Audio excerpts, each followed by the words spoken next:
हे भाई, यदि कहीं तुम्हें ये सौभाग्य मिल गया है या मिल जाए तो कोई भी पुरुषार्थ ऐसा नहीं जो तुम्हें प्राप्त ना हो जाए। धर्म, अर्थ, काम, मोक्ष और पंचम पुरुषार्थ प्रेम, ये सब समर्थ है प्रदान करने में श्री वृंदावन धाम। क्यों? क्योंकि राधा मुरली मनोहर चरण विलासेन धन्यायाम, यहां की जो पावन भूमि है इसमें हमारे प्रिया प्रीतम के चरण चिन्ह हैं। प्रिया प्रीतम यहां विहरण करते हैं। त्रिभुवन में जो ब्रह्मा जी के द्वारा रचित सृष्टि है उसमें भी बड़े पावन पावन महामहिम पुरियां स्थान आदि हैं, पर श्रीधाम वृंदावन ये अनादि अनंत ब्रह्मा जी को भी प्रकट करने वाले प्रभु नारायण को भी जिन्होंने अपने अंश से प्रकट किया, वो नित्य विहारी प्रभु लालजू महाराज, श्री लालजू महाराज और लाडली जो महाराज, ये दोनों युगल सरकार यहां विहरण करते हैं। श्री लाडली जी के चरणों का जो चिंतन करते हैं तो हित सजनी स्वरूप महाप्रभु हरिवंश चंद्र जी कह रहे हैं, चिंतामणि प्रणमताम ब्रज नागरीणाम। हमारी जो स्वामिनी जो है इनके जो चरणों का आश्रय लेता है, तो चिंतामणि का तात्पर्य होता है चिंतित वस्तु को प्रदान करने में समर्थ। आपका जब आश्रय पुष्ट हो जाएगा किशोरी जी के गोरे चरणारविंद में, तो लौकिक, पारलौकिक, अलौकिक सब चिंताओं की पूर्ति हो जाएगी। जो आप चिंतन करोगे, कोटि कल्प तरुभी समानता यहाँ के लता और रज के बराबरी नहीं कर सकते। फिर स्वामिनी जी के अद्भुत महामहिम गोरे चरणारविंद की, जिसने श्री लाडली जी के गोरे चरणों का आश्रय लिया तो शाप, ताप, रोग, शोक, दारुण दुख हारी। क्यों? क्योंकि लाल इष्ट दुष्ट दलन कुंज भवन चारी, श्याम हृदय भूषण जित दूषण हित संगी, श्री वृंदावन धूरि धूसर रास रसिक रंगी, शरणागत अभय विरद पतित पावन बाने, व्यास से अति अधम आतुर को न समाने। श्री राधा प्यारी के चरणारविंद शीतल सुखदायक। जो गोरे चरणारविंद का आश्रय लिए हैं, कोई भी साप, दैहिक दैविक भौतिक ताप या भूल चूक हो जाने पर कोई पाप, कोई भयानक प्रारब्ध रोग, दंड, कोई भी उस पर अपना प्रभाव नहीं दिखा सकता। आ सकते हैं पर निष्प्रभावित हो जाएंगे, क्योंकि प्रियाजू के चरणों का आश्रय लिया। मुरली मनोहर आज तक जितने भी महापुरुष हुए हैं, चाहे ज्ञान मार्ग के हो, चाहे योग मार्ग के हो, या भक्ति मार्ग के हो, या प्रेम मार्ग के हो, इन्हीं के चरण रज के प्रभाव से ही वो तत्वबोध, वो परमात्म बोध, वो भगवत साक्षात्कार या भगवत प्रेम, कहीं भी कोई भी उपासना कर रहा हो, ये सब इनकी चरण रज का प्रताप। यत पाद पंकज पराग निषेवत योग प्रभाव विधता अखिल कर्म बंधा। जिनके चरण रज का आश्रय लेने पर योग का जो परिणाम है, कर्म बंधनों का नाश करके तत्वबोध हो जाना, परमात्म स्थिति प्राप्त हो जाना, वो शायद इन्हीं के चरणों से होता है। एक बार सदगुरुदेव भगवान कह रहे थे, किसी के एक प्रीतम होता है सांसारिक, तो वो फूली नहीं समाती, गर्भ से ठसक से श्रृंगार करके चलती है। हमारे तो दो दो प्रीतम और अविनाशी हैं, चिदानंद हैं और करुणा समुद्र हैं, कि जहां बिहरत दो प्रीतम अनुपम गौर श्याम तन शोभा, बन बरसत सुख पुंज बिहरत दो प्रीतम। ऐसे श्री राधा मुरली मनोहर चरण विलासेन धन्यायाम। अभी इसी क्षण आज वर्तमान में यहां लीला हो रही, वर्तमान में प्रभु विराजमान। चिदानंद लीला काल के अधीन नहीं है, कालातीत है, तीन गुणों से रचित माया के अधीन नहीं, मायातीत है, द्वंद्वातीत है। श्रीधाम वृंदावन में वृंदावन भूय मन्ने परम पुमर्थो मनागपि प्रणयः। मन से यदि थोड़ी भी प्रीति वृंदावन के प्रति हो गई है, कि हमारा तो जीवन प्राण साधन सर्वस्व वृंदावन है, वृंदावन वृंदावन वृंदावन, बोले अब कोई भी पुरुषार्थ तुम्हारे लिए दुर्लभ नहीं है। चाहे धर्म हो, अर्थ हो, काम हो, मोक्ष हो, प्रेम हो, जो तुम्हें चाह होगी, युगल सरकार के चरणारविंद की रज से युक्त ये रज ब्रह्मेश्वरादि सुदरूह पदारविंद श्रीमत् पराग परमाद्भुत वैभवायाः सर्वार्थ सार रसवर्षी, सर्वार्थ सार रसवर्षी, समस्त पुरुषार्थों का सार प्रेम रस की वर्षा करने वाली स्वामिनी जी और उनकी जो चरण धूलि है, उनके श्री चरण पंकज का जो पराग ये रज रानी है, अद्भुत रजोगुण का नाश करके अद्भुत प्रेम प्रकाशित करने वाली, अहंकार का नाश करके दैन्य रस में स्थित करने वाली, धर्म अर्थ काम मोक्ष के भी प्रति राग रहित होकर अनुराग से युक्त कर देना, ये वृंदावन की महिमा है। इसलिए श्रीपाद कह रहे हैं, यदि वृंदावन भूमि मन्ने परम पुमर्थो मनागपि प्रणयः, थोड़ा भी तुम्हारा प्रेम, थोड़ा भी तुम्हारा आश्रय यदि वृंदावन से हो जाए, मेरो वृंदावन, प्राण वृंदावन, सर्वस्व वृंदावन, अब हमारा तो लोक परलोक वृंदावन से ही है। तो कह रहे मैं मानता हूं अब कोई भी पुरुषार्थ तुम्हारे लिए दुर्लभ नहीं है। अगर यहां एक दिन, 2 दिन, 4 दिन व्यतीत करते हैं तो बड़ी महिमा।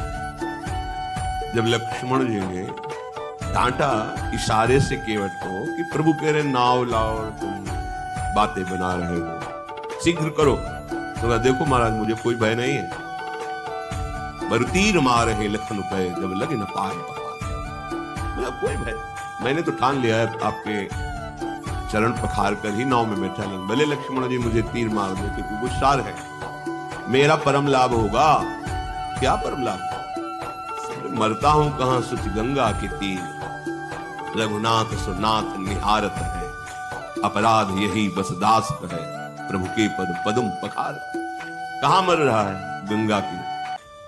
कौन मार रहा है? रघुनाथ जी की प्राण पी लखनलाल। अपराध क्या है? चरण पखारना चाहता। साक्षी कौन है? स्वयं रघुनाथ जी।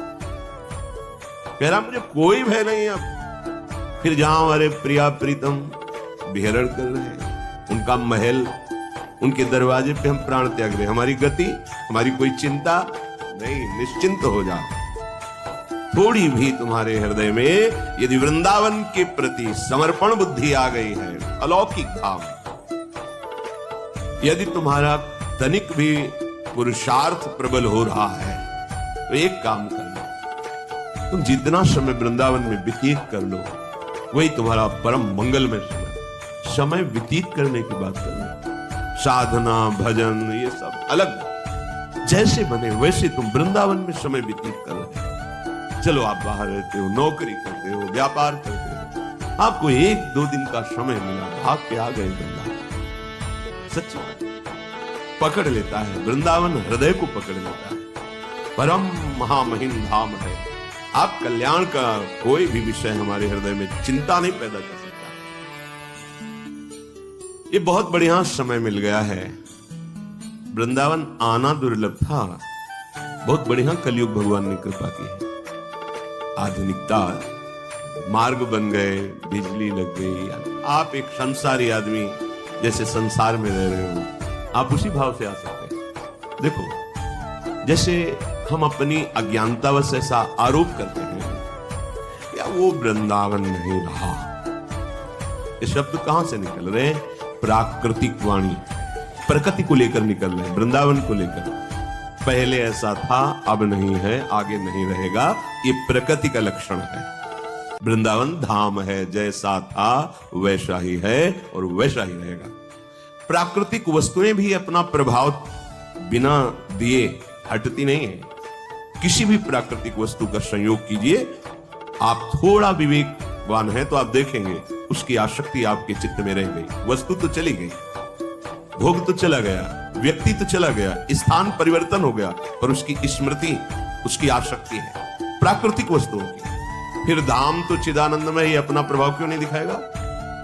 आप किसी भी भाव से आए हैं, धाम तुम्हारे भाव की अपेक्षा नहीं रखता। धाम नाम ये बड़े महामहिम है, भाव कुभाव अनखा। चलो वृंदावन चलते घूम आते हैं, आओ स्वागत है, तुम्हारे पाप नष्ट होंगे, तुम्हारा हृदय पवित्र होगा, प्रभु की कृपा प्राप्त होगी। ये धाम है, और कहीं सावधानी से सेवन कर ले गए तो प्रेम प्रकट कर देगा। ऐसो समो न पाइए, बहुत कठिन वृंदावन में आना था, फिर वृंदावन में रहना तो अत्यंत कठिन था। बिना प्रियालाल की प्राप्ति की आसक्ति वाले महापुरुष के यहां कोई रह नहीं सकता था। अगर रोटी भी चाहिए तो मथुरा या दूर दूर जाकर के भिक्षावृत्ति के द्वारा एक एक टुकड़े, क्योंकि सब भिक्षावृत्ति का ही था, तो अब ब्रजवासी के यहाँ मान लो 100 महात्मा गए तो 100 रोटी एक ब्रजवासी कैसे किसी को दे? क्योंकि यहाँ बाहर जैसे बाहर के लोग आते हैं, अब यहाँ थोड़ा सा, पहले तो एक एक टुकड़ा ऐसे एक आला दीवार के वहीं रख दे। राधेश्याम बोला एक टुकड़ा लिया चलो, क्योंकि 100 बार आना जाना ऐसे ही घरों में होता था। ये मधुकरी एक रोटी के 4 टुकड़े 8 टुकड़े करके दिए, ऐसे जो संत आए ब्रजवासी के टूक, घर घर छाछ महेरो, जो उदर पोषण बड़ा कठिन, बड़े बड़े मच्छर, क्योंकि लताएं, पानी ऐसा, ठाकुर की लीला, बीच में अब भी ऐसा जल है कि आप पी नहीं सकते, बड़ा नमकीन ऐसा, परिक्रमा मार्ग के बाहर मीठा जल, बड़े लीला भी, बड़ा कठिन वास्तव। अब आप जैसे एक संसार में रहते हैं वैसे ही रह सकते हैं, ऐसी व्यवस्था है। तो क्या धाम अपना प्रभाव नहीं दिखाएगा? क्या तुम्हारी भावना यही बदलेगी? जिसे कहा जाता है कि आप भाव लेकर के आइए, तो भाव पैदा कहां होता है? ये भूमि भाव पैदा करती है। आप किसी भी भाव के, कैसे भी भाव से आ तो जाइए, भाव तो यहां बाजार में थोड़ी मिलता है। भाव धाम देता है, नाम देता है, रूप लीला देता है। अब लोग क्या कहेंगे कि देखो सब छोड़कर वृंदावन चले गए और पूरा परिवार अब किसी से संबंध नहीं रखते और आते जाते भी नहीं है, अब क्या मतलब लोग क्या कह रहे हैं ये हमें नहीं दिखता। हमें इस जन्म में भगवत प्राप्ति करनी है। ये कोई भाग्यवान ही ऐसा सोच सकता है? देखो जैसे लोग कहते हैं ये कर्तव्य है, ऐसा नहीं करना चाहिए, छोड़ के नहीं जाना चाहिए। जब यमराज जी आवे ना तो अपने कर्तव्यों की लिस्ट उनको दिखा देना कि छोड़ के नहीं जाना चाहिए, मार मार करके तुम्हें ले जाएंगे।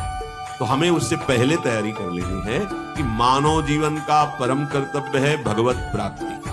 साधन धाम मोक्ष कर द्वारा पाई न जे परलोक समारा, सो परत दुख पावे। अब जो संसार को सत्य मान रहे हैं, प्रगट भोगों को सत्य मान रहे हैं, प्रगट संबंधों को सत्य मान रहे हैं, वो उसी को सुख और सत्य मानकर भोगते हुए उनको ये तो बुरा लगता ही है, हमारा वृंदावन चला जाएगा। मानो माया उसके अंदर से प्रेरणा करती है कि ये तो हमारे पाले से निकल गया, हमारे फंदे से निकल गया, अब वो आपका विरोध शुरू करेंगे और भावात्मक दबाव डालेंगे, संबंधात्मक दबाव डालेंगे। जैसे बच्चों ने सिखा इमोशनल ब्लैकमेल, वो दबाव डालेंगे भावात्मक। मन से वचन से तुम ये बात अच्छी तरह समझ लो, जो तुम्हें धाम नाम प्रभु के चरण आश्रय में बाधा पहुंचावे तो उससे बड़ा शत्रु कोई नहीं। क्योंकि संसार का शत्रु भोगों में बाधा पहुंचाता है, सांसारिक पदों में बाधा पहुंचाता है, सांसारिक उन्नति में बाधा पहुंचाने की चेष्टा करता है, तो शत्रु है। लेकिन बड़ा शत्रु वो है जो भगवान से विमुख कर दे, भगवत धाम से, भगवत नाम से, भगवत भक्ति से। किसी ने कहा कि हमारे घर के जनों ने हमारी कंठी तोड़ दी, हमारे ग्रंथ आदि हटा दिए और बिल्कुल हमें कमरे में बंद कर दिया, तुम भजन नहीं कर सकते हो। क्या है ये? क्या है? शराब की बोतल फेंक दी, मुझे डांट लगाई, आज के बाद शराब नहीं पियोगे, फोन दिखाओ, किसी से गलत बात नहीं करोगे, गलत दृश्य नहीं देखोगे, गंदा आहार नहीं करोगे। अब तुमने ये नशा सीख लिया, अब तुम्हें कमरे में 1 महीने बंद रखेंगे, सब भोजन देंगे लेकिन नशा नहीं। ये बात समझ में आई? भजन, भगवद आश्रय, ये कंठी खिलवाड़ नहीं है। अगर ये गले में बंधी तो यमदूत नहीं छू सकते, लेकिन उनको भेजना है वहीं, इसलिए तोड़ो, हटाओ इसको। अंदर से माया अपना ममत्व दिखा करके भगवत। इसीलिए जब मीरा जी ने पत्र में लिखा गोस्वामी तुलसीदास जी को कि ये जो निज जन कहे जा रहे हैं, बहुत विरोध कर रहे हैं, मुझे क्या करना चाहिए? क्योंकि संतों के वचन ही प्रमाण है। तो गोस्वामी जी ने अपनी इष्ट निष्ठा से लिखा। मीरा जी की इष्ट निष्ठा कि गिरधर के भजन में निज जन ही बहुत विघ्न कर रहे हैं। गोस्वामी जी ने अपनी इष्ट निष्ठा में जाके प्रियन राम बय देही तजिए ताहि कोटि बैरिशम यद्यपि परम स्नेही। चाहे जितना स्नेही संबंधी हो, यदि भगवान से विमुख करता है तो बहुत बड़ा शत्रु है।